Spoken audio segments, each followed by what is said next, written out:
Halo, selamat malam. Ketemu lagi di Hippo Valley Talk. Jumat malam jam 7. Kita akan selalu hadir di jam 7 malam setiap Jumat untuk membahas hal-hal menarik di seputar kita. Hari ini bahasan kita tentang musik dangdut ya. Kita akan bersama Mas Vincentius Pascalis Nugroho dari VL22. Sudah ada belum ya? Coba saya cek.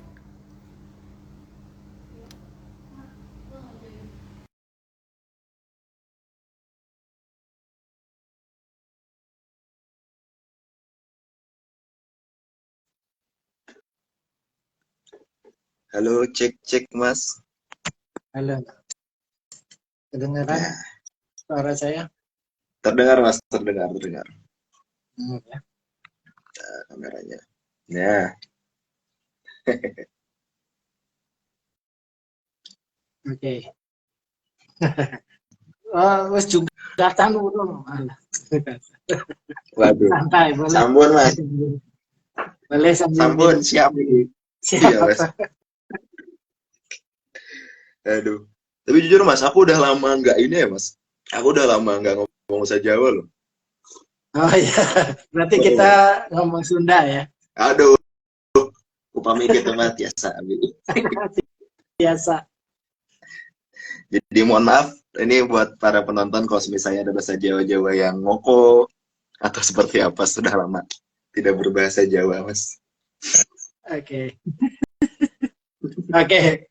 Kita ngobrol santai aja, topik ya hari ini tentang musik dangdut bersama Betul. Mas Vipi.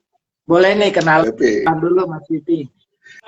Baik, selamat malam semuanya, Mas Mbak Panditian, Panditer, para pecinta dangdut di Tulung Agung, Ciparai Selatan, Cikalong Wetan. Perkenalkan, nama saya Vincentius Pascalis Nugroho. Mungkin yang di Pandit biasa manggil saya VP, saya dari Angkatan 22.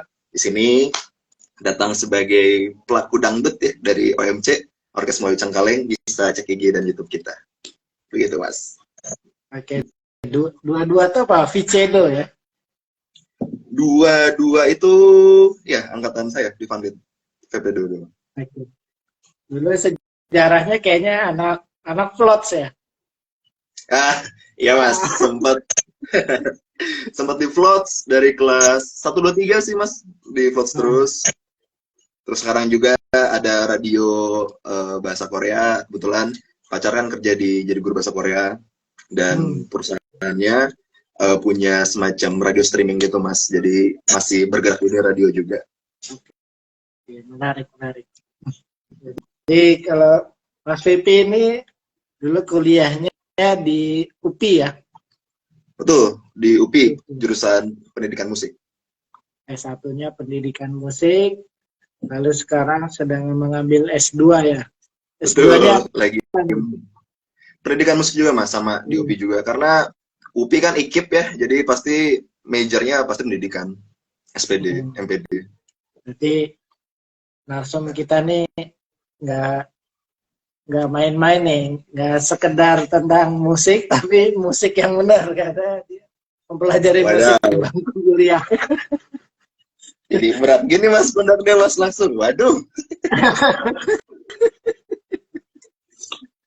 Saya sebisa mungkin akan membantu sharing. Ya, kita ringan saja dari awal mungkin terkait dengan basic kali dangdut. Kenapa dari sekian jenis musik gitu Mas Wipi ini lebih tertarik ke dangdut nih, kenapa nih? Ya sebenarnya ke dangdut. Mungkin karena gini sih Mas, dulu awal banget kecantol gitu ya di kampus. Karena sebenarnya saya lebih tertarik ke basic, saya pemain piano dan trompet. Dan kebetulan di kampus itu ada yang namanya UMB, unit minat bakat. Jadi kayak UKM-nya kampus tapi di bawah jurusan musik langsung. Dan di dalamnya banyak banget, ada keroncong, ada gamelan, dangdut, dan big band dan macam-macamnya. Dan memang dangdut sendiri dulu juga namanya OMC di kampus Orkes Melayu Cangkaleng, dia memiliki tingkat kesulitan yang cukup berat sebenarnya Mas buat pemain tiup itu trompet. Karena walaupun ini belum diaransemen ya Mas ya, bass-nya dangdut zaman dulu juga soneta, Elvita Mala punya bass salsa yang wah menantang nih buat dimainin. Dan dalam perkembangannya pasarnya menyenangkan, apresiasinya bagus, lingkungannya menyenangkan, persaudaraannya asik, ya jadi stay di sini. Salah satu saya stay di sini. Begitu. Oke, jadi tadi Orkes Melayu Cangkaleng basicnya dulu dari UKM ya? Ya, UKM awalnya. Cuman ya beberapa perkembangan terakhir kita milih untuk cabut dari kampus bikin nama sendiri. Oke, sudah mulai mandiri. Soalnya udah mulai pada lulus mungkin ya? Salah satunya itu dan ya mempermudah perizinan aja lah. Perizinan. Lalu juga kan di kampus masih ada mahasiswa yang lain. Kita sempat diskusi juga. Jadi juga menarik Mas, karena nama kita juga sangat jelas mencantumkan nama Melayu gitu ya. Repertoarnya ya akhirnya juga pasti menyentuh Melayu gitu.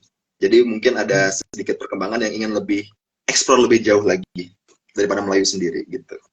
Oke, berarti memang basicnya di jalur Melayu ya. Jadi,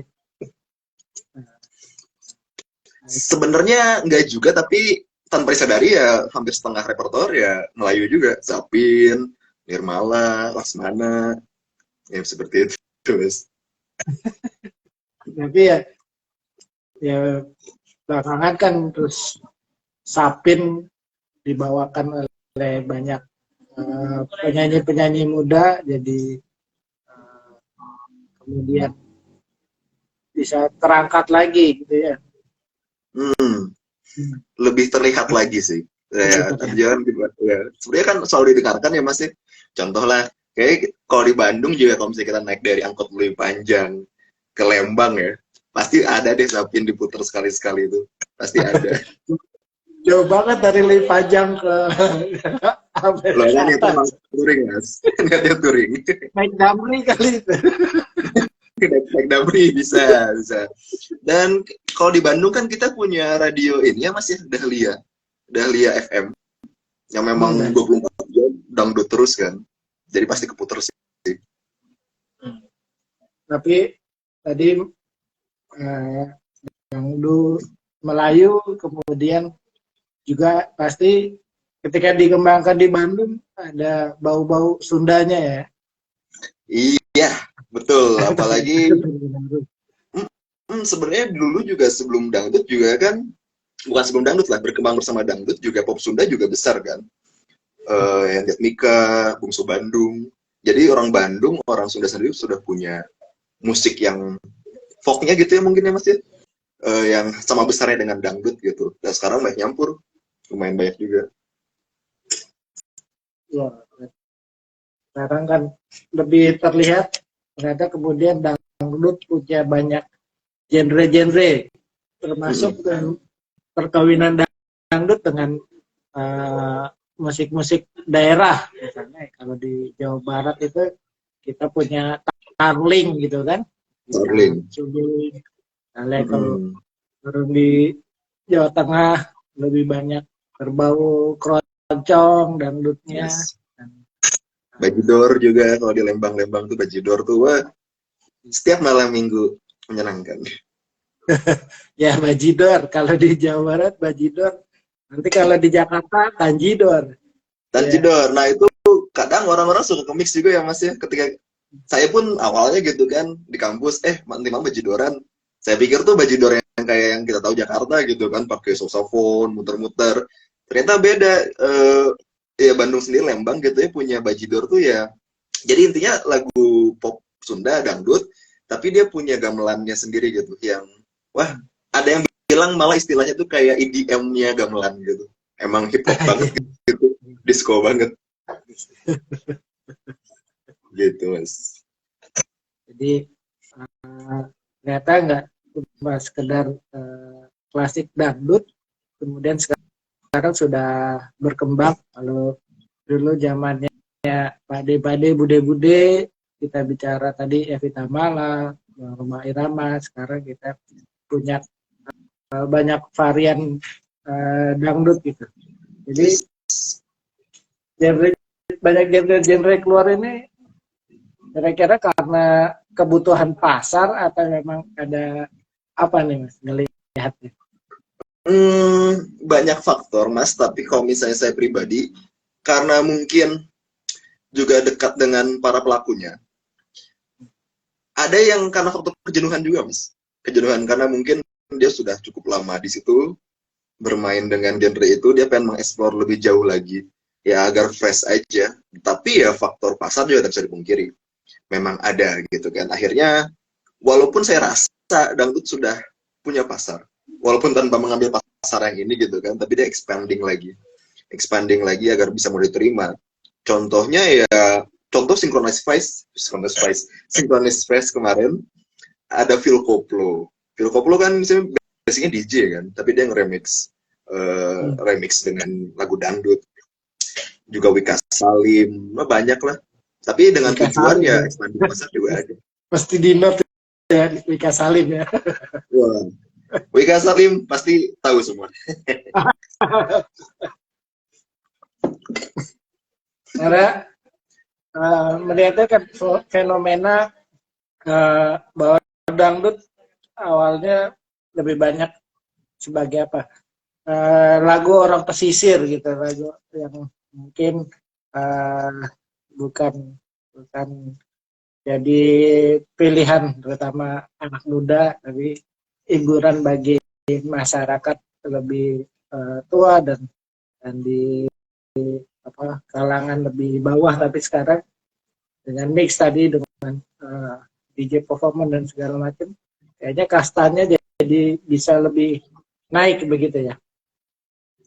Ya lebih luas lagi sih Mas. Maksudnya ya menarik Mas bilang juga bahwa orang-orang pesisir awalnya dengerin dangdut terus. Tapi kan ini aja saya menarik gitu ya Mas ya.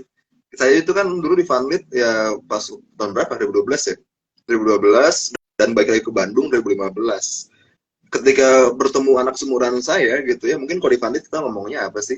Campur sari ya waktu itu ya. Paling diri kempotan, kalau galau-galau kan gitu gitar-gitaran, sering Yunar. Tapi ketika saya balik ke sini lagi ya, apa yang mereka dengar ya dangdut juga gitu, pop Sunda juga gitu. Jadi malah bukan hal yang aneh di mereka gitu. Kemungkinan karena banyak berpindah juga ya, orang-orang banyak perantau di kota, punya komunitas sendiri, besar sendiri, lebih semacam organik sih Mas, kalau saya pikir. Tanpa diusahakan dengan keras, organik dia bertumbuh sendiri, karena pasarnya sudah ada gitu kan. Ya. Karena memang pasarnya secara alamiah ada, tapi beberapa orang kemudian menjadi artis karena dia menciptakan pasarnya, ya bikin ulah dulu gitu. Betul. Atau setelah punya lagu dulu atau berulah gitu, kayak tadi kayak Sapin itu kan kayak Lesti Kejora ya pada bawain. Betul. Salah satu versi yang terkenal. Nah, Kejora bawain yang cukup mungkin jadi entah dangdut yang terangkat apa si artisnya kemudian terangkat gitu karena ada pasarnya gitu. Ya, memang jadinya shifting pasar sih. Nggak cuma di dangdut saya rasa, hampir semua genre musik sekarang seperti itu marketingnya. Banyak orang yang bikin sensasi dulu, disengaja atau nggak disengaja gitu ya. Terus karena pasarnya udah ada, ya entah dari TikTok, Instagram, YouTube, dan lain-lain. Pasarnya sudah ada, pasti tonton juga gitu kan. Ini contoh kemarin yang Jindan tuh ya.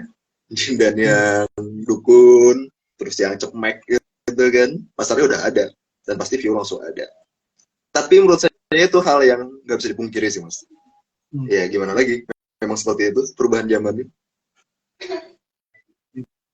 Di industri musik tadi banyak dipengaruhi karena termasuk pergerakan di media sosial ya, TikTok dan segala macamnya, ternyata punya peran di situ ya, ketika main mana Ketika orang mungkin sudah quote-unquote agak famous gitu, dia mengeluarkan lagu apa, mungkin jadi lebih diterima gitu karena masifnya.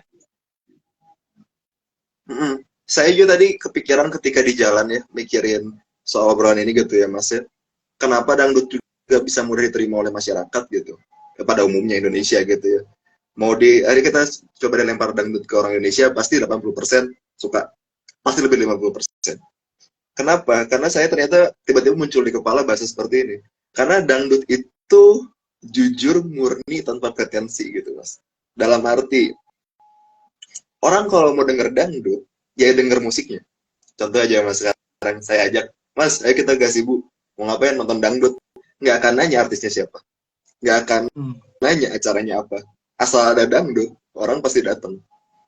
Karena ya tadi nggak peduli artisnya mau siapa, yang bawain siapa, acaranya siapa, selama ada dangdut orang datang.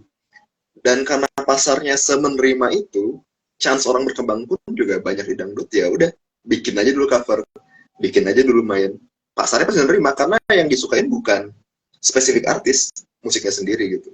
Itu yang menarik juga di dangdut. Beda sama misalnya jazz atau yang orang lihat skillnya dulu. Kalau skill lu nggak naik, nggak jadi-jadi, nggak akan mungkin berhasil di jazz. Menurutnya seperti itu sih Mas. Lebih diterima dan mungkin mau artisnya siapa aja, mungkin nanti di sana gue bisa request nih, mungkin rata-rata kemudian bisa menyanyikan kali gitu ya. Iya, for the love of dangdut ya gitu, not for the love of personnya gitu. Menariknya itu sih, yang saya rasa belum nemu lagi di genre lain, kecuali folk sih. Maksudnya folk tuh ya gamelan, keroncong, ya lagu-lagu rakyat lah, mostly pasarnya sangat open dan menerima gitu. Ya, jadi penerimaannya jadi lebih mudah ya. Ya.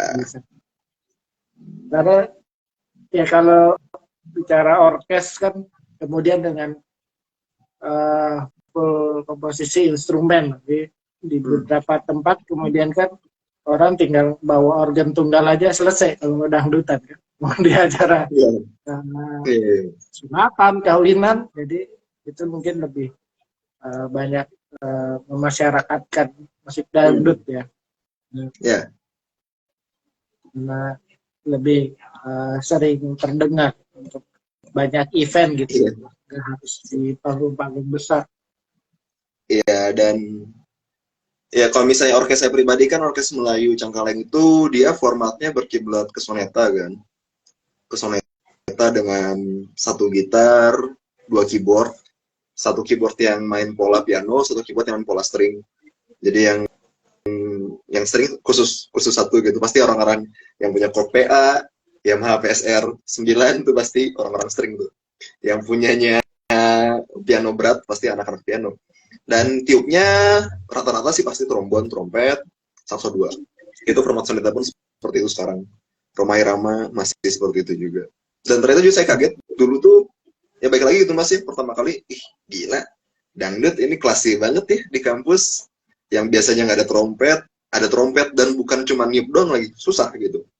Ternyata itu bukan di aransemen, emang basicnya juga soneta zaman dulu. Contoh lagu Perjuangan dan Doa, itu salah satu lagu yang saya paling males mainin karena susah banget, tinggi susah banget, tiri dari dem barakit kita ke hulu, asik tapi susah seperti itu. Dan ternyata bukan karena di aransemen, emang mereka punya model seperti itu. Hubungannya dengan organ tunggal ya pasti salah satu yang pertama ya terekonomi ya kan, kalau 12 orang main view orangnya juga dibagi 12. Kalau sendiri ya dibayar sendiri aja satu. Seperti itu guys. Jadi menarik gitu kan. Kalau yang mostly kan kalau anak muda membawa trompet itu ya kalau ketika genre-genre mereka kan lebih ke ska atau reggae. Sekarang di orkes Melayu ternyata ada trompet. Padahal di musik-musik tradisional tradisional kita juga kita bicara tajidor tadi juga udah ada trompet gitu.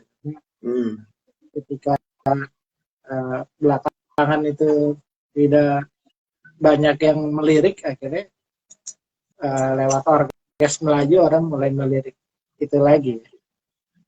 Betul, salah satunya sih begitu. Karena tapi ya yang mau saya sorotin bahwa karena mungkin perubahan pasar ya mungkin ya Mas. Saya pikir seperti itu sih yang paling utama. Karena ketika dibilang dangdut nggak naik, hilang, gimana ya? Dari Bandung mah lingkungan saya mas selalu denger dangdut juga, ada juga gitu. Hanya saja kalau misalnya kita ngomong media massa yang akhirnya ke coverage, bahkan juga Liga Dangdut Akademi, Liga Dangdut juga udah bertahan 10 tahun lebih gitu. Saya pikir shifting pasarnya sih, yang dan bahkan brandingnya gitu ya mas. Kalau misalnya kita TikTok yang Phil Koplo tuh dangdut is free, dangdut is dibilangnya fun. Hilangkan penatmu dengan dangdut. Mungkin karena akhirnya jadi pelarian, ada tren-tren buat kayak healing ini gitu kan. Dangdut jadi lirikan dengan segmen yang baru. Tapi saya sih tidak merasa resah dengan itu. Karena ada beberapa orang yang bilang, wah ini mah dangdut, ini kenapa jadi kayak gini nih, kenapa jadi kayak gini. Gak apa-apa, biar lu aja masuk. Pasti kan dia kepo kan. Playlistnya dikit-dikit Spotify dari komen pecah 1000 nanti tuh ada terlena. Gak apa-apa, biar organik aja bertumbuh. Seperti itu. Ya, karena ya kalau yang kemudian belakangan itu kan banyak terangkat juga karena ada tren koplo ya. Tren koplo itu karena kemudian kayak apa? Kayak lagu-lagu misalnya bar pertama itu dangdut, tiba-tiba bar kedua bisa disikat koplo gitu kan ya. Awalnya kayak musik dangdut apa aja tiba-tiba di atas panggung dengan melihat penontonnya yang bar satunya dangdut, bar dua bisa disikat koplo gitu. Bisa apa lagi, dan emang itu menarik sih mas, karena banyak kali kita manggung gitu ya MC, yang mungkin ada request nih minta lagu ini gitu ya, yang kita nggak latihan. Karena beberapa bagian lagu itu kan kita buat partitur, emang sudah ada partiturnya yang udah fix bagian A ini ada tutinya, ada jabnya juga, kita bahas jab itu apa gitu ya, dan udah fix gitu. Tapi ada beberapa lagu yang tiba-tiba aduh belum latihan nih, tapi kita tahu, tapi nggak pernah disusun. Nah makanya ada beberapa istilah yang harus kita paham. Tadi kayak misalnya koplo, dangdut, tarling, bajidor, jatilanan, yang akhirnya bukan membedakan, oh ini, tapi itu lebih ke arah komposisi permainan aja sih, beatnya gitu. Jadi kadang notasinya misalnya notasinya mungkin berbeda sedikit atau iringannya ya lebih iringan. Iya, iringan. Saya contoh mas, kasih lagu apa mas? Contoh aja. Apa gitu? Iya. Saya kepikirannya lagu apa lagi? Yogyakarta misalnya kita bilang Club Project. Ya, kadang kita di panggung, tiba-tiba banget nih Club Project di Yogyakarta kan. Tapi semua tahu lagunya seperti apa, cuma janjian yang pertama. Main di mana? Nada dasarnya apa? Oke, main di E. Iringan pertama apa? Dangdut. Oke, dangdut. Jabnya gimana? Gini. Terus nanti bar kedua, kadang-kadang nih, soalnya punya komando, biasanya tuh ada kepala kita tuh ini namanya Pak Dudi. Pak Dudi, selamat malam. Pak Dudi itu keyboardis, dan dia memang kepalanya. Yang dia akan teriak-teriak misalnya, koploken. Semua orang langsung udah mindset di koplo. Apalagi untuk pemain belakang ya, gitar bass itu udah main irama koplo gitu. Kalau kita pemain depan, tiup, vokal nggak terlalu pengaruh sih. Cuman jazz yang ngaruh. Tiba-tiba tarlingken, tiba yang kadang yang akhirnya ya kita ya istilah itu bukan untuk membedakan gua anak koplo, lu anak dangdut, tapi emang lebih ke arah praktis aja biar mainnya lancar gitu. Dinamis ya gitu. Ya. Jadi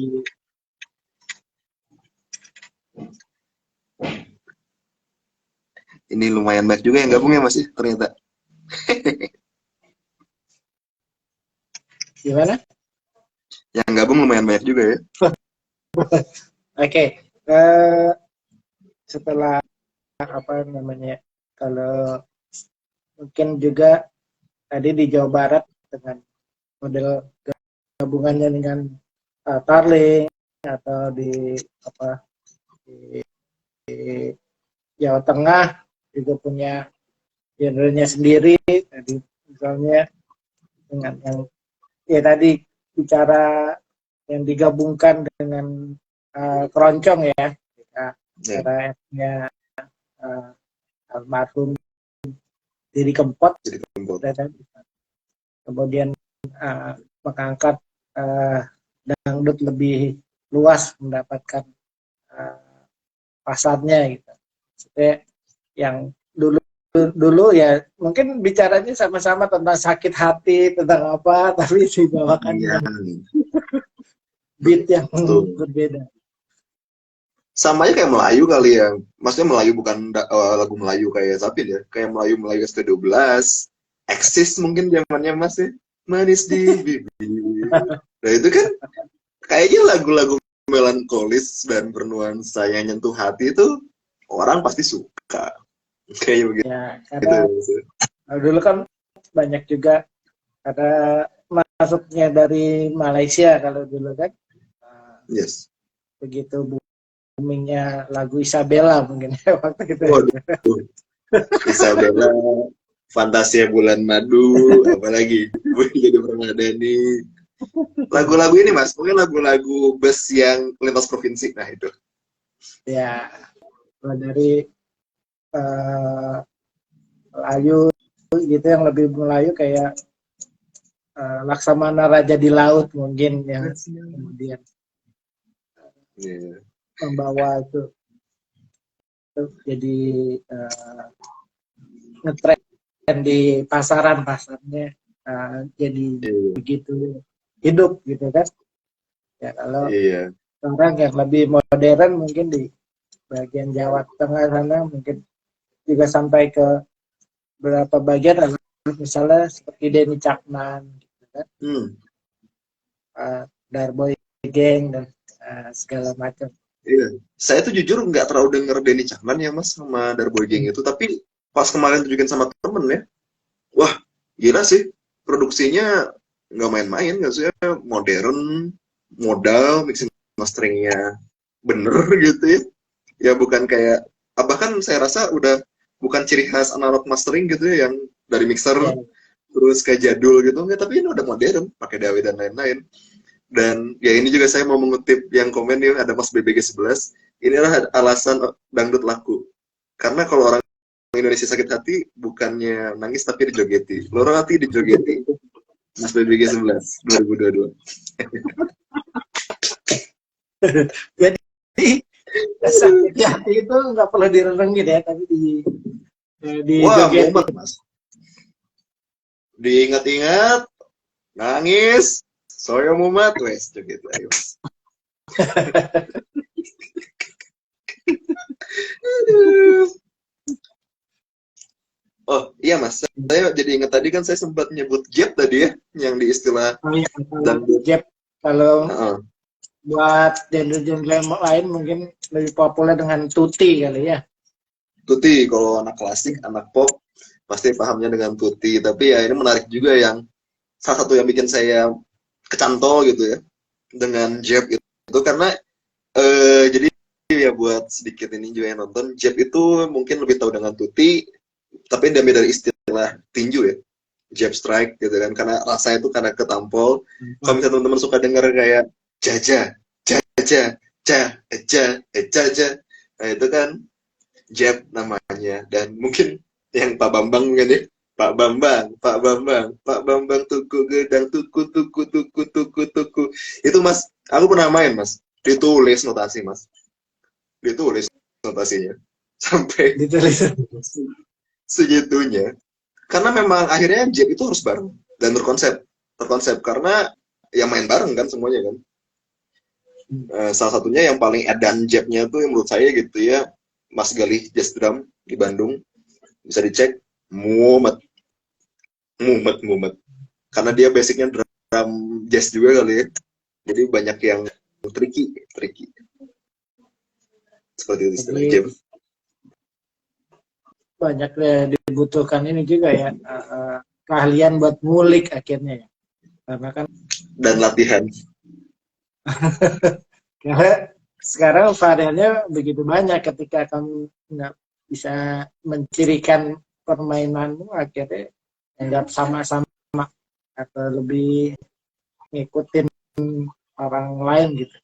Dan kita tetap harus menciptakan pasar, apalagi kalau kamu main kan trompet, tetap harus nyediain partitur buat beberapa ini. Ya, utamanya sih buat head ya. Maksudnya head itu melodi utamanya gitu. Ya kalau misalnya kayak tutti ya akhirnya wah males tulis, ya udah diingetin aja. Biasa sih mah. Ngene. Susah dihafalin. Iya, itu tapi itu kekayaan dangdut sebenarnya saya nggak tahu. Saya pribadi ini opini saya ya. Karena mungkin yang dulu-dulu tuh ya yang klasik gitu ya, nggak terlalu banyak soal jazz ini gitu istilahnya gitu. Tapi berkembangnya baru modern-modern. Tapi kalau misalnya kita denger ya lagi naik tuh sekarang 2 lagu yang lagi naik nih Mas Dangdut. Gala-gala yang Rhoma Irama dulu sama Elvi Sukaesih, Pecah Seribu. Ternyata ada jazz yang menerki di sana kan yang dia hanya dia. Nah, itu kan jab juga masuknya kan. Oh ternyata bibitnya si jab-jaban ini udah dari lama juga ternyata. Pakai ningnong andalannya ya. Ada yang komentar lagi Mas BBG. Mas Gali, kebetulan Agali itu salah satu alumni juga ya, alumni UPI. Kalau nggak salah ya, soalnya sering ngomong di UPI. Ada namanya Mas Gali Jarzam tuh, wah full setnya Mas. Kalau full simbal tuh kan kalau drummer ke depan ya Mas ya, ke depan kanan. Ini dia buri wes. Oh ya.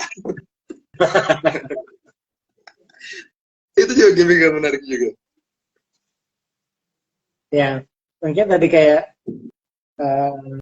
Gala-Gala Pecah Seribu sebenarnya kan lagu lama, kayak seperti di daur ulang ya dengan instrumen yang ada sekarang. Dulu lebih ibaratnya dibawakan secara klasik aja, klasik. Nah, sebagai dangdut sekarang lebih bisa diterima dengan ragam instrumen gitu dong. Istilah kita ada namanya funkot sekarang Mas. Funky angkot. Funky angkot. Kalau yang sering naik angkot sudah dem mulai mual, nah itulah angkot romantik.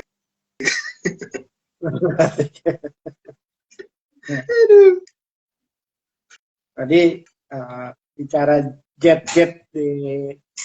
di musik yang sekarang itu apa namanya, itu menjadi kemudian penting karena buat beat awal ya. Paling itu yang suka ngeselin tiba-tiba ngambil jab baru nggak ngomong-ngomong ya. Yang lain terpaksa ngikutin. Iya, terpaksa ngikutin dan tapi kadang ada sedikit apa ya, mungkin sensi Mas. Dalam arti karena makanya saya bilang yang utama itu sebenarnya latihan bareng, bukan latihan sendiri, latihan bareng ya, karena banyak hal yang nggak terduga kayak gitu loh.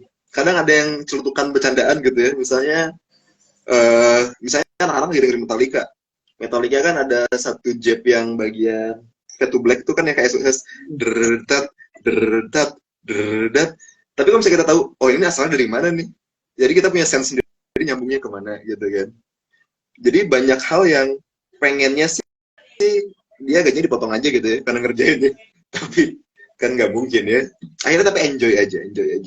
Ya, maksudnya jab mungkin kayak dari reggae itu lebih banyak bisa di ini kan, karena mereka punya itu cecet. Ya, apalagi saya kalau misalnya reggae sih, saya pribadi ska sama reggae saya lebih lama di sana daripada dangdut gitu ya, dan memang wah reggae itu dari zamannya Marley, semua keluarga Marley. Jab tuh jadi apa ya, mungkin karena mungkin base-nya mereka juga kan Rastafari gitu ya. Base-nya juga buat ibadah mereka banyak pakai musik reggae juga yang saya yakin kalau misalnya udah musik nyampur ke agama lebih maju. Lihat Bali lah. Bali dengan Hindunya, dengan permainan gamelannya berkembangnya sejauh apa sekarang gitu. Karena benar-benar dihayati bener kan Mas. Termasuk yang reggae itu juga. Reggae kan para pelaku yang besarnya juga memang orang-orang Rastafari juga kan. Yang mendalami aja, bukan cuman senang tapi emang mengimani gitu kan. Ini ada pertanyaan nih Mas Lutfi. Mungkinkah dangdut bisa go internasional semakin luas seperti K-Wave? Waduh. Saya yakin pasti bisa, cuman nggak tahu kapannya Mas. Kenapa? Karena gini, orang Indonesia makin internasional di mana-mana ada gitu kan. Dan sporadisnya orang Indonesia di luar cukup banyak. Contoh aja kalau misalnya saya sedikit tahu soal Korea gitu kan, di Ansan itu kan banyak warung-warung Indonesia kan, yang kalau muter tuh dangdut juga. Dan dengan istilahnya berkembang Indonesia gitu secara ekonomi, orang-orang juga mulai melihat Indonesia kan, yang pasti nggak akan terlepas dari dangdut. Bahkan ada satu video Mas ya, yang dia tuh kalau nggak salah drummernya siapa gitu, Coldplay atau apa gitu, saya lupa. Dia orang luar negeri. Terus ditunjukin dangdut, ini si takdutnya. Deng deng deng deng deng deng. Yang menariknya tuh dia nggak joget nggak apa, tapi dia langsung ngitung. Wah ini 1/16 nih, 1/32, triplet karakternya begini. Jadi memang dangdut itu sebenarnya secara kompleksnya punya appeal di dunia musik gitu. Ya karena emang kompleks gitu di dunia musik yang serius. Untuk dianalisis, apalagi untuk fun, pasti bisa. Cuman kapannya nggak tahu, gimana kita ngedobraknya aja keluar pemasaran. Ya, tapi itu harapannya someday itu Mas Bambang nih dia ada lagu dangdut untuk pembukaan Piala Dunia mungkin. Waduh, nunggu di Indonesia dulu ya Mas. Boleh. Kalau nggak salah itu ini Mas, yang ASEAN kemarin itu apa ya? ASEAN Games kan? Itu sempat pakai dangdut juga kalau nggak salah. Yang di Jakarta. Yo. Itu ya nggak salah ya itu ya. Beatnya pakai itu. dangdut. Sempat di cover juga banyak artis luar kok. Itu satu langkah. Nah makanya kan dangdut jadi identitas. Yang mau nggak mau diterima gitu kan. Ya udah, orang Indonesia mah dangdut. Udah, kamu tuh dangdut, nggak bisa dipungkiri dangdut, udah. Gak akan bisa terlepas. Ya,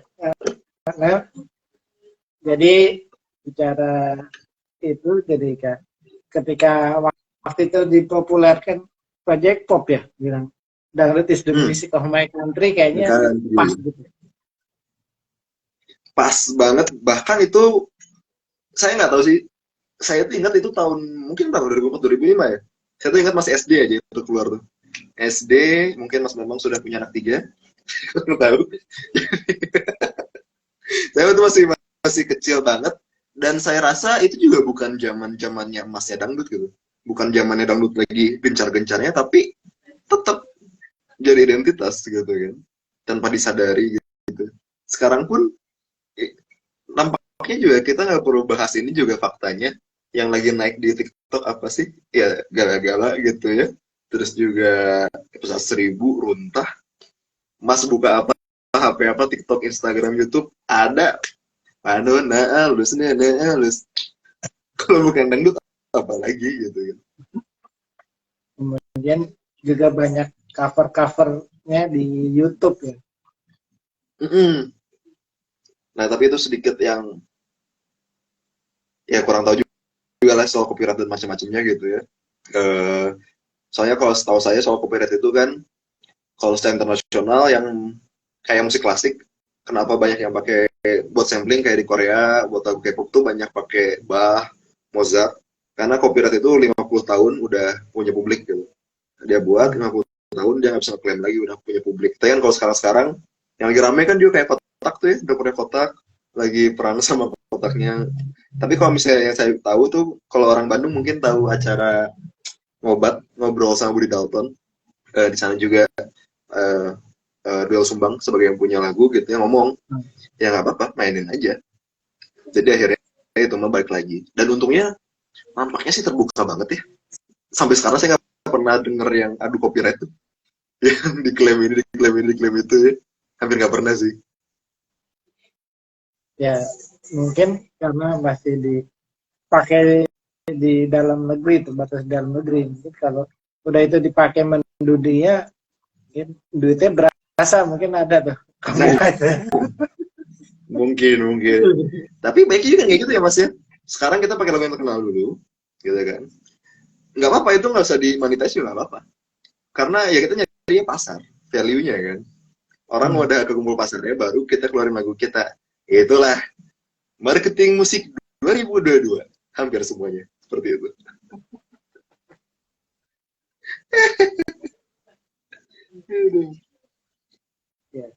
Kan pasarnya gitu Mas. Ini saya pernah ngobrol juga sama ya beberapa temen lah. Bedanya sama Korea, Amerika. Kalau kita di Indonesia tuh, coba deh Mas lihat lagu yang terbaru di apa. Yang mixing satu orang, yang mastering satu orang, yang arranging satu orang, yang nyetir satu orang. Semuanya nyetir satu orang. Jadi orang itu aja yang naik. Kan kalau di pasar luar tuh, yang bikin beat aja beda. Yang bikin lirik beda orang. Yang beat sebit-beatnya doang gitu, cuma des, tak, tak. Karena semua pasarnya hidup, ya semua orang juga jadi hidup juga gitu. Banyak variasinya kan. Jadi kalau di sini ya satu orang aja yang buat semua. Nggak masalah. Tapi ternyata pengaruhnya orang-orang jadi berpikir, oh gue kalau mau bikin musik harus bisa semuanya dulu, baru buat. Padahal enggak, ya buat aja. Orang produksi beda sama orang player gitu. Nggak harus bisa. Makanya ya, orang-orang buatlah musik. Jangan ragu. Karena tadi kan ternyata musik dangdut itu lebih enjoyable lah bahasanya. Lebih banyak bisa menikmati mungkin di berbagai kalangan gitu dibanding musik-musik lain yang apa namanya mungkin hanya di kalangan tertentu, misalnya seperti jazz misalnya, nggak setiap kalangan kemudian bisa menikmati. Kalau dangdut lebih enjoyable. Jadi, enjoyable, sing along. Dan ternyata untungnya sih Mas ya, kayaknya generasi yang suka dangdut sekarang tuh yang banyak instansi besar juga ya. Kayak misalnya bos perusahaan, orang-orang TNI, polisi itu emang dulu pasar kita juga sana. Sebelum pandemi itu, pasar OMC itu sebelum nyari pensi yang anak muda, nyari instansi dulu, proposal ke sana, main tuh di Mako TNI, Mako Polres, karena ya kalau kepalanya udah milih itu, ya bawahnya juga denger dong. Lama-lama juga suka kan. Jadi dangdut ya ternyata tidak pernah apa ya, enjoyable aja gitu. Dan enjoyable-nya ada dua pilihan, emang karena suka atau karena terus-terusan denger kan. Dan untungnya yang suka itu yang atas-atasnya dengan dangdut terus, jadi kan bawahnya juga oh ya oke. kalau nggak mau ya terpaksa atau mungkin di kantornya, di instansinya di setel terus sama bosnya. Iya, padahal dalam hati karyawannya, oh bendino yo sayang terus pak ngopo pak cerita dulu pak. Ya siapa tahu dalam hatinya nesu. Jadi kemudian tadi bicara banyak pengaruh juga di media sosial, kemudian disempat ngomong dangdut ternyata juga masih terus berjalan di TV-TV nasional tadi, Tiga Dangdut dan segala macam, dan itu di apa waktunya prime time ya, Prime time dan bisa berjam-jam itu ya. Iya, bahkan setengah jamnya bukan dangdut tapi drama apa dulu yang berantem yang apa. Kayak konsumsi publik sih itu ya.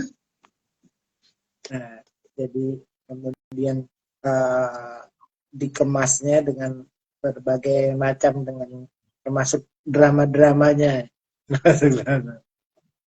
Betul, Mas. Lagu nyanyi sejam tuh bisa ngobrol doang. Makanya saya jujur saya nggak denger di TV sih. Kalau begitu saya lihat di YouTube-nya. Karena ya itu tadi kan mencari kemenarikan baru gitu ya. Oh gimana sih orang aransemen gitu kan. Terus gimana sih chord-chordnya, apa yang bikin rame gitu kan. Karena juga beberapa orang di The Academy juga kenal-kenal juga. Jadi siapa tahu dia lagi sakit, saya bisa calling, ada ini. Ya. Siapa tahu.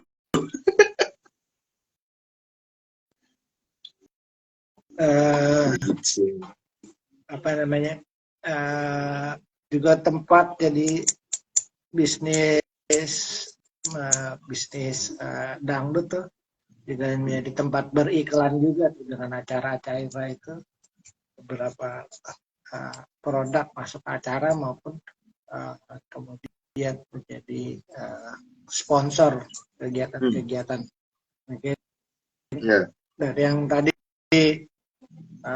kelasnya kalau di lapangan-lapangan biasanya dulu sponsornya rokok-rokok, kalau di televisi mungkin produk-produk lain gitu. Jadi bisnis yang menggurita karena mungkin orang lebih aware gitu ya, produk-produk yang untuk masyarakat luas tuh dipasarkan lewat dangdut gitu. Karena kece juga. Oke, apa tadi pengaruh TV, juga pengaruh media selain media penyiaran juga media TikTok dan segala macam yang punya pengaruh terhadap pasar. Tapi saya juga melihat ada inovasi-inovasi dangdut di dunia modern. Tadi mungkin perkawinan dengan musik-musik lainnya gitu. Jadi pop yang kemudian bisa dimainkan dengan beat ya dangdut atau mungkin jazz gitu ya, karena tadi dengan trompet itu kan, kemudian atau reggae dan ska itu kemudian lebih mudah ya Mas kalau dijadikan dangdut. Iya, sebenarnya karena basicnya sendiri, ya setahu saya gitu ya dulu ya gitu ya, kan dari India terus masuk ke Indonesia, basicnya sendiri fluid gitu ya, bisa berkembang kemana aja, jadi emang bisa dikembangin di mana aja. Tapi yang menarik juga beberapa Mas nyentuh di soal nikahan gitu ya, saya tuh ingat banget ada yang bawain dangdut pakai sequencing, dia udah pre-record gitu. Soalnya kalau di mana-mana mau reguler, mau nikahan, kayaknya sequencing tuh udah di mana-mana lah, pre-record pakai in ear gitu ya. Gila, ini main dangdut udah begini ya gitu ya, untuk seserius itu gitu. Tapi dan memang perkembangannya mungkin karena pengen jalan tengah kali ya, jalan tengah anak-anak muda mungkin dunianya kerja udah di dunia kantoran yang modern, udah modern, tapi juga tetap kan keluarga. Cek 1, 2, 3. Halo. Oke, baik. Ya, tetap juga gitu kalau keluarganya juga kan keluarga dari keluarga dari desanya atau teman-teman yang lain ya, teman kecilnya gitu kan. Jadi biar dua-duanya masuk nih, buat nengahin buat teman-teman juga buat keluarga masuk, ya dangdut akhirnya dicampurkan. Tapi ya baik lagi menurut saya sih organik sih. Mungkin saya bisa bilang kayak gitu karena udah terlalu lama ngedengerin dangdut yang macem-macem gitu, jadi udah jadi biasa aja. Malah perkembangan yang jadi atensi menarik itu kalau by saya pribadi ya, jep-jepan, penggunaan chord-chordnya seperti apa gitu ya. Kalau reggae udah pasti manggung sekali di mana pasti di reggae. Apalagi lagu-lagu sayang, Via Valen itu udah pasti. Juragan Empang udah pasti. Nah ini ada pertanyaan nih Mas. Iya, tadi menyambung yang itu ya, seperti reggae yang kemudian lebih meluas ketika dipakai dalam rohani maupun lagu-lagu di Bali tadi ya. Ini pertanyaannya, dangdut untuk musik rohani seperti apa? Wah, nah ini kita berbicara dalam struktur gereja Katolik ya, kebetulan karena mungkin pandit gitu ya. Saya kebetulan untuk skripsi dan tesis saya berbicara soal lagu rohani juga, Ordinarium Improprium. Jadi emang ada satu yang bisa saya bicarakan. Kalau dibilang masuk, kalau buat saya masuk. Tapi kalau gereja itu berbicaranya perkara boleh dan nggak boleh dan bisa, gitu kan. Nah ada satu dokumen setelah Konsil Vatikan II, Musicam Sacram, itu tahun 1965 kalau nggak salah. Isinya sebenarnya nggak banyak-banyaknya tuh blek-blekan bahwa kayak oke, lagunya berapa bar dan bla bla blanya. Nggak gitu, sebenarnya isinya normatif sih, arahan-arahan bahwa kayak seharusnya lagu gereja itu memuliakan Tuhan, dan yang dihargai itu pakai bahasa Latin, pakai organ, dan juga pakai paduan suara, itu yang dihargain. Tapi gereja juga sadar bahwa ternyata gereja makin meluas gitu kan, makin ke dunia mana, dan bersentuhan dengan budaya lokal. Maka dari itu, gereja punya kebijakan, diserahkan ke kepala lokal nih, ke pemimpin lokal untuk menilai bisa tidak musik lokal digunakan sebagai lagu rohani. Ya contohnya yang udah berhasil lolos gitu ya, yang tercatat di Puji Syukur Ramadan Bakti kan paling Keroncong, Diatonis, Gamelan, yang di Kidung Adi, dan beberapa lagu Dugum Sunda orang OSC di Ilski, itu yang berhasil lolos. Tapi kenapa? Karena dia punya nilai sendiri di masyarakat yang sebagai bahan yang mulia gitu kan ya, musik yang mulia.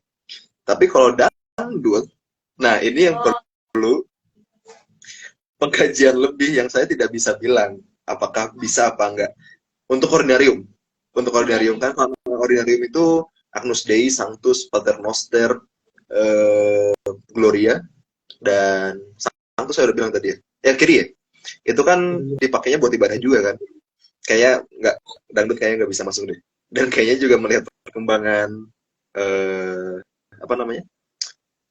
kerohanian pastor kita kayaknya tidak gitu ya. Tapi chance-nya bisa untuk propium. Propium itu ya lagu-lagu buat pendidikan masuk. Mungkin kita kenal seperti lagu yang agak beda tuh kan, dia mengerti, dia peduli.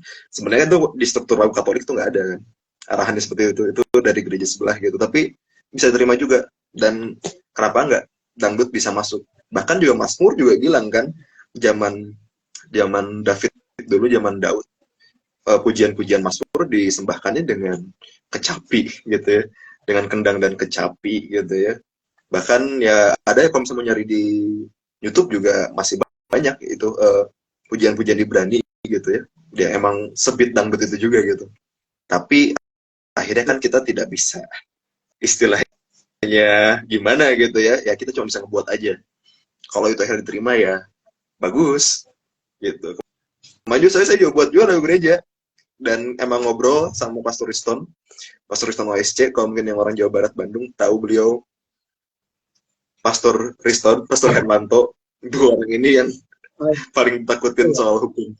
OSC Mas juga tahu mungkin ya, begitulah ya. Kalau soal strict hukum tuh strict banget gitu, agak beda dengan Yesuit dan UPR. Tapi beliau emang ngomong juga gitu bahwa dasarnya sendiri dulu dulu juga kita beribadah tidak dengan musik gitu, zaman dulu tuh. Jadi mau ada musik gak ada musik tidak ada pengaruhnya menurut paham ini gitu kan. Tapi kenapa akhirnya musik dihargain? Sedihargainya sampai dijadikan dokumen, dibahas dengan serius gitu kan, karena sadar juga bahwa musik bisa membantu manusia. Dan kalau misalnya penilaian lokal terhadap musik dangdut, itu kita nggak bisa bicara yang dari satu sisi aja, harus banyak sisi gitu kan. Kalau mas nanya saya, ya ayo gas gitu kan. Karena rohani saya dangdut banget ini gitu. Jadi memang liturgi pada awalnya memang tidak dimulai dengan musik dulu. Dulu tidak ada. Perkembangannya mungkin dimulai dengan apa namanya, nyanyian Mazmur. Itu pun dulu notasinya ya tergantung si pembawa Mazmur ya. Nah, paus-paus awal, lalu berkembang, ada ketika zaman Renaissance lebih masuk, lalu belakangan adalah musik-musik Gregorian. Nah, perkembangannya tapi banyak lagu-lagu bersifat profan ya. Memang yang diatur dari banyak diatur di gereja tadi betul tentang ordinarium. Harapannya ordinarium itu membantu umat untuk menghayati dalam peribadatan terkait peribadatan lagu saja, tapi saya pikir chance-nya mungkin di lagu rohani ya, lagu rohani mungkin yang dibawakan di Bina Iman Anak gitu, atau pertemuan atau mungkin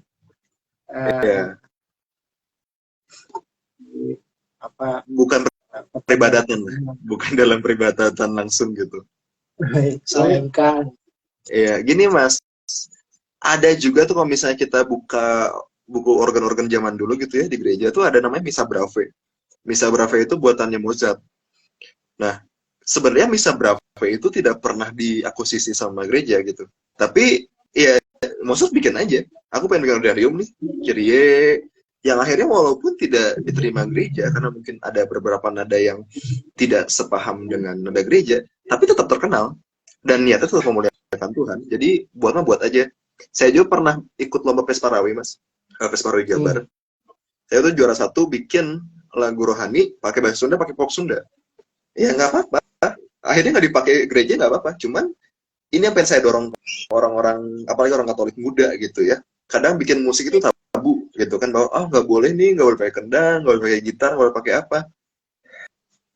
Gereja tuh nggak pernah bilang gitu, dokumen tuh nggak pernah bilang gitu. Buat aja, buat aja, nggak masalah gitu. Kepakainya buat apa nanti, biarkan Tuhan yang ngasih gitu. Bisa jadi suatu hari ada acara kebangkitan rohani, musiknya pakai kendang kan? Siapa tahu. Kenapa enggak, kan dunia berkembang gitu kan. Iya, istilahnya gamelan aja. Ini kebetulan saya sangat concern ya, karena tesis saya yang terhambat soal ini juga gitu ya. Gamelan tuh keroncong, wah, dulu kalau misalnya kita hidup di zaman Paus Paulus I gitu ya, 1200, nggak pernah kebayang gamelan tuh bisa kepake, bisa ada gitu ya. Identitas yang kita banget, Indonesia banget gitu kan. Ada 2 kebanggaan di situ sebagai Katolik, sebagai Indonesia, murid Novanit, Sugi Pranato, amin. Jadi maksudnya dunia itu berkembang dan ya Katolik pun berkembang gitu. Kenapa enggak? Tugasnya sekarang kita bukan untuk mengadu hukum gitu ya. Ya kalau buat sebagai musisi buat aja, pasti akan berguna. Sebenarnya memang Indonesia kental mengenai musik inkulturasi ya. Tadi kamu udah sebut, termasuk yang mengawali dulu mungkin ada di Flores yang banyak orang Katolik, mereka juga punya buku. Kalau di Jawa mungkin ada Kidung Hati, di Flores saya lupa ada namanya, mereka punya lagi ilustrasi juga. Sebenarnya Fadit kental sekali. Fadit tuh kental sekali mengenai inkulturasi, karena dulu awalnya karena sekolah kita adalah sekolah guru, jadi dulu ada namanya C. Harjo Subrata dengan dorongan Budar Clementius, nanti bisa kamu baca dokumennya gitu. Dia mengarang beberapa gending gereja dalam bahasa Jawa dengan tangga nada pelok. Nah, itu salah satunya Atur Ronsen. Ya, dulu membawa itu ke Jogja, beberapa gereja-gereja awal seperti Bintaran, Kidologi gitu. Sampai kemudian menggugah waktu itu zamannya Monsinyur Suryo Pranoto. Dia yang mendorong gending dalam musik gereja, lalu dia minta izin ke Roma. Jadi, awal-awalnya di salah uh, inkulturasi yang membawa musik Jawa ke dalam gereja itu dari Muntilan dulu. Ya. Iya. Nah ini kayaknya perlu saya rekam ini Mas nanti buat ini di referensi daftar pustaka saya nih. Cari Harja Subrata. Aduh, Subrata ya. Ya memang karena apa ya, saya pribadi gitu ya, karena mungkin nyari dokumen yang pusat dulu gitu. Karena saya pengen bilang dulu bahwa ya nggak ada yang tabu gitu. Yang tabu itu ya karena kita menahan-nahan diri aja gitu kan. Berhubungan dengan dangdut juga gitu ya. Tadi pertanyaan Mas BBG tadi gitu ya. Ya buat aja. Pasti bisa. Pasti bisa. Mungkin nggak sekarang, mungkin buat 1 bulan lagi gitu. Tapi ya dunia berkembang kan. Kenapa enggak? Nggak salah kok. Ya, dibuat aja. Kemudian bisa kemudian pelan-pelan dipopulerkan tadi dengan media-media yang ada, mungkin lewat TikTok misalnya. TikTok, saya sih saranin ya TikTok sih masif. Kayak misalnya lagu-lagu Tuhan Yesus tidak berubah itu kan bisa populer. Jadi,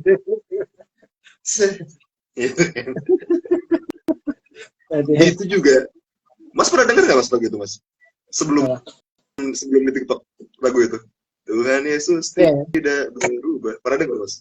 Saya sih nggak pernah sih. Sebelum TikTok saya belum pernah dengar. Oh, saya pernah dengar, tapi dalam acara-acara terbatas. Lalu mulai naik di Reels dulu sih, beberapa Reels kemudian pakai itu di Instagram. Lalu di TikTok lebih itu dulu pas zaman-zamannya naik itu ya, saya kalau cek sound di panggung gitu, tetetetet teterot rero. Udah amat, main aja.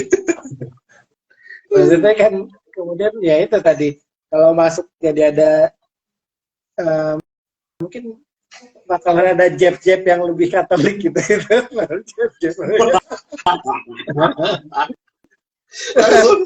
langsung kenal Roh Kudus. Jajar Roh Kudus.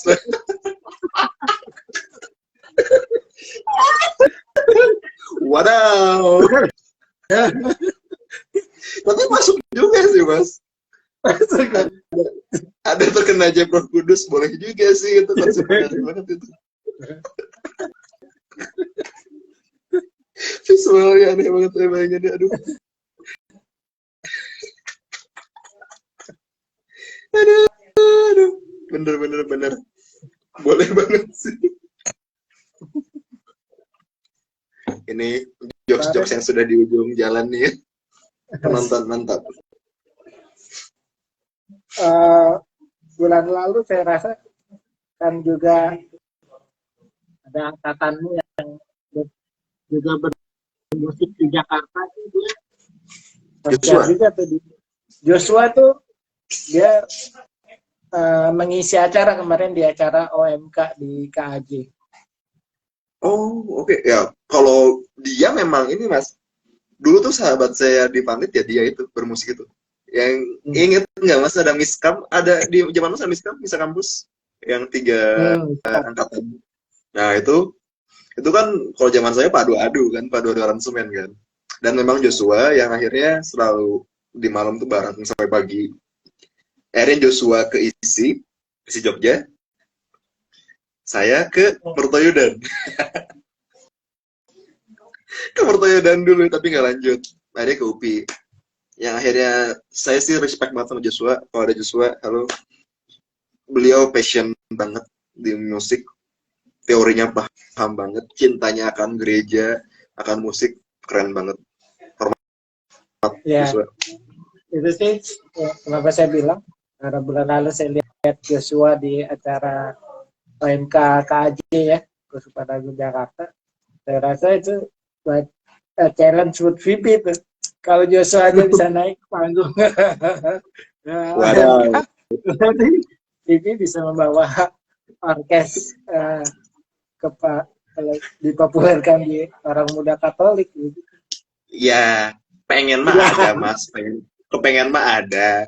Tapi ya kita aja masih bahas Jeprov Kudus ya Mas ya. Waduh, ini saya baru daftar. Wah, Fernando terus ada Jeprov Kudus. Nah, kayaknya. Aduh. Jadi, Oh, tahun ya, yang mertua ya, sempat di mertua Mas. ya Gitu. nggak apa-apa, nanti tetap ngobrol sama Joshua. Jos, kalau ada panggungan lagi, gue masuk ya ke dangdut. Iya, dan apa ya Mas, Joshua tuh mungkin personanya itu agak beda sama saya. Mungkin kalau saya tuh teman, saya sayang banget sama Joshua. Baik banget dia. Tapi kalau misalnya Mas berharap anaknya baik gitu ya, Katolik yang baik, nah itu Joshua tuh. Joshua tuh kayak gitu. Saya counter personanya, itu counter alter egonya. Mendekati Tuhan dengan cara lainnya. Tapi ngaruhnya ke musik Mas. Ngaruhnya ke musik.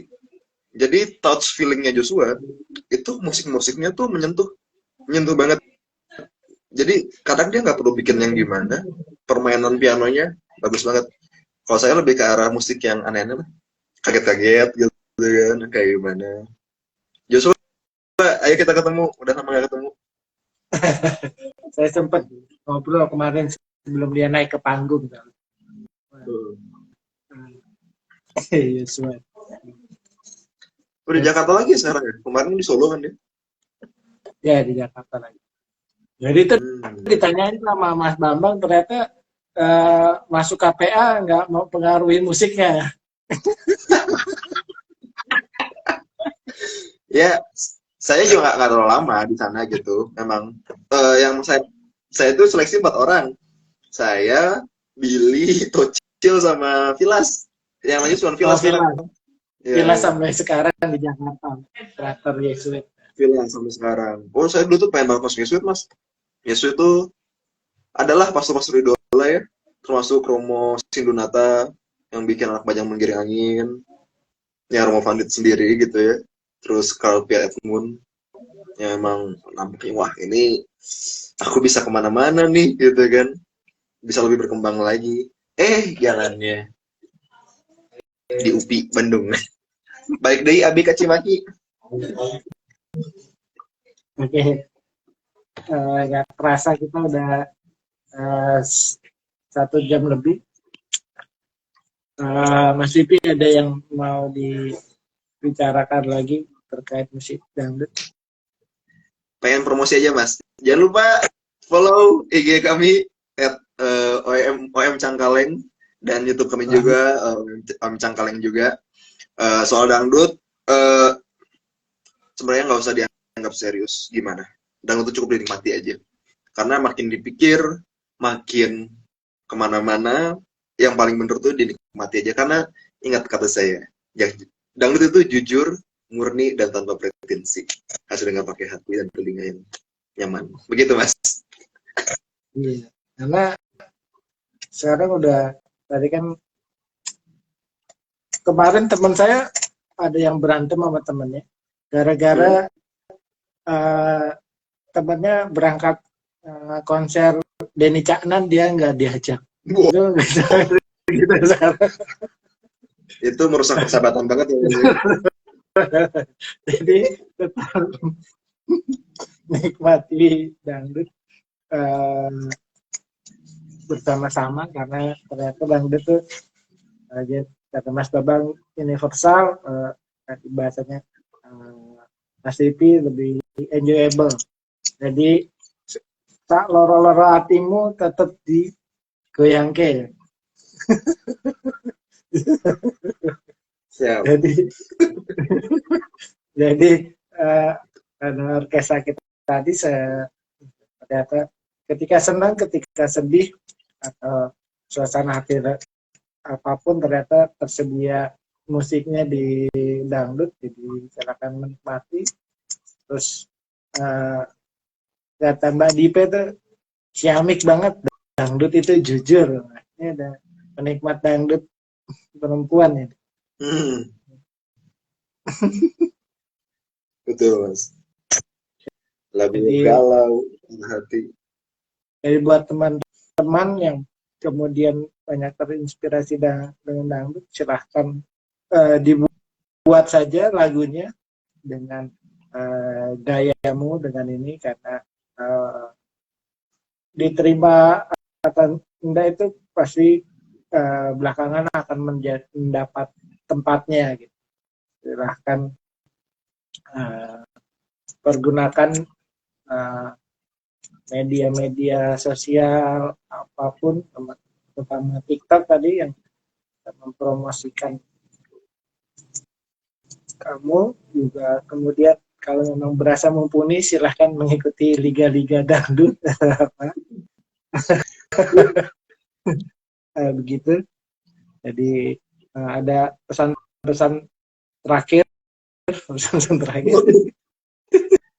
Buat orang tua saya, sudah cukup Mas, sudah cukup. Satu Ya? okay. Buat semuanya ya. Nah, kalau ingin menikmati banyak musik dangdut, bisa tadi DM Mas Pipi, Vincentius Pascalis Nugroho.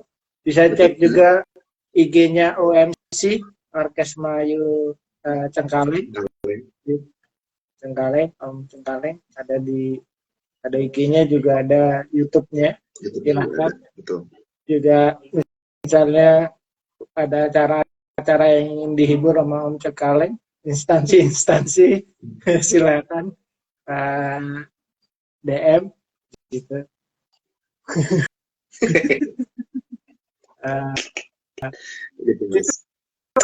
Ada trompet ya? Trompetnya ada. Ada. Ya, mainkan sedikit lah buat penutup. Waduh, sebentar ya Mas ya. Ini di kamera dulu dikit. Aduh, berantakan kamarnya soalnya Mas.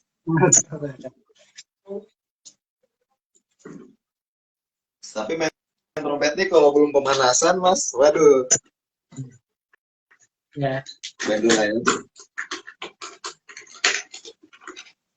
Daripada aku suruh nyanyi kan, ini kan main.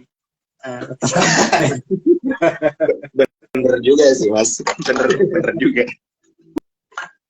Sebentar. Mana kameranya? Nah, sebentar ya Mas ya. Ini kebetulan kalau sudah malam kita harus pakai mute agar supaya tidak berisik.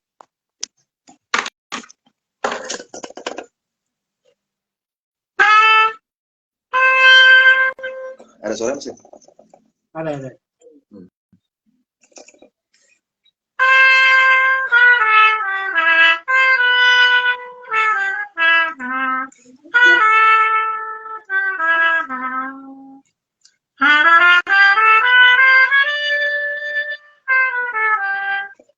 Begitulah Mas ya. Asli berarti. Iya. Saya udah 2 hari nggak nyium Mas, jadi agak ini juga.